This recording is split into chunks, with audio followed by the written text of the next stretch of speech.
অসম গণ পৰিষদ দলে বৰ্তমান সময়ত মই যেটো প্ৰগতিশীল জাতীয়তাবাদৰ কথা কৈছো ইয়াত বহুত মানুহে উপেক্ষিত অনুভৱ কৰে বিভিন্ন ধৰ্মাৱলম্বী লোকে কিন্তু আমি সকলো জাতি জনগোষ্ঠী ভাষা ধৰ্মৰ লোকক লগত লৈ আমি আগবাঢ়ি যাব বিচাৰিছো ভাৰতীয় সংবিধানে যাক ভাৰতীয় বুলি কৈছে সেই সকলক অসমীয়া বুলি লৈ যদিহে সেই সকল লোকে অসমৰ ভাষা পানী মাটিৰ লগত নিজকে বিলীন কৰি দিছে গতিকে আমি অনাগত দিনত সকলোকে লগত লৈ আমি আগবঢ়াৰ যেটো মানসিকতা এই মানসিকতাত আমাৰ দলৰ প্ৰতিজন কৰ্মকৰ্তাই তেনে দৃষ্টিভংগীৰে কাম কৰিব আৰু ৰাইজৰ আমি আন্তৰিক সহযোগিতা আমি কামনা কৰিছো জয়ৰ সম্ভাৱনা থকা সমষ্টিবিলাকৰ কথা আমি নিশ্চয় ভাবিম অসম গণ পৰিষদ দলৰ জয়ৰ সম্ভাৱনা থকা আমিতো যোৱা বছৰ 30খন সিটত প্ৰতিদ্বন্দ্বিতা কৰিছিলো 24খনত পোনপটীয়াভাৱে আৰু 6খনত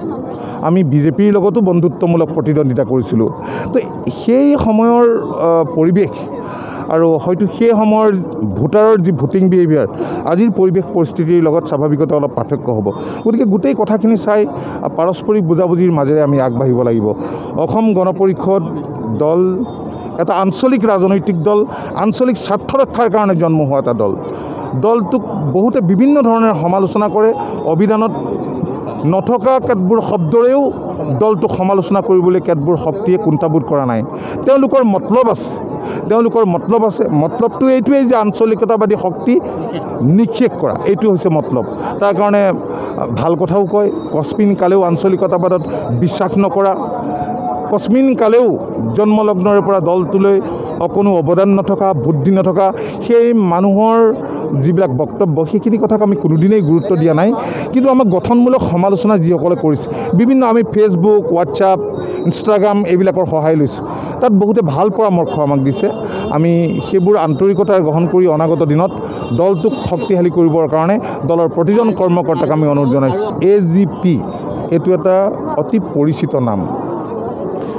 কোনোবাই দল খোলাত আমাৰ আপত্তি কৰিবলগীয়া একো নাই সকলোৰে দল খোলাৰ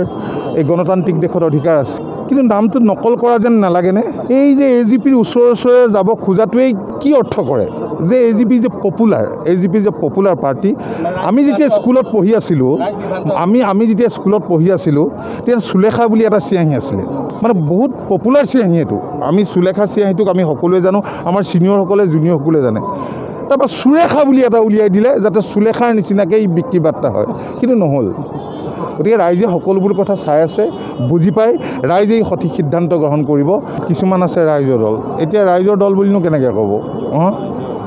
এইটোতো মানে ৰাইজৰ দলৰ মানুহ গৈ পেলাই ৰঙাঘৰৰ দলৰ নিচিনা হ'বলৈ গৈ আছে এই আজি কেইদিনমান আগতে আৰু কাৰ হাতত ধৰি কেনেকৈ জখলা বগাইছে এইখিনি কথাটো অসমৰ মানুহে নেদেখাকৈ থকা নাই গতিকে ডাউকৰ নিচিনা ভাও ল'লেতো আৰু উপায় নাই কিন্তু ৰাইজে বিচাৰ কৰিব ৰাইজে সঠিক সময়ত সঠিক সিদ্ধান্ত গ্ৰহণ কৰিব ND24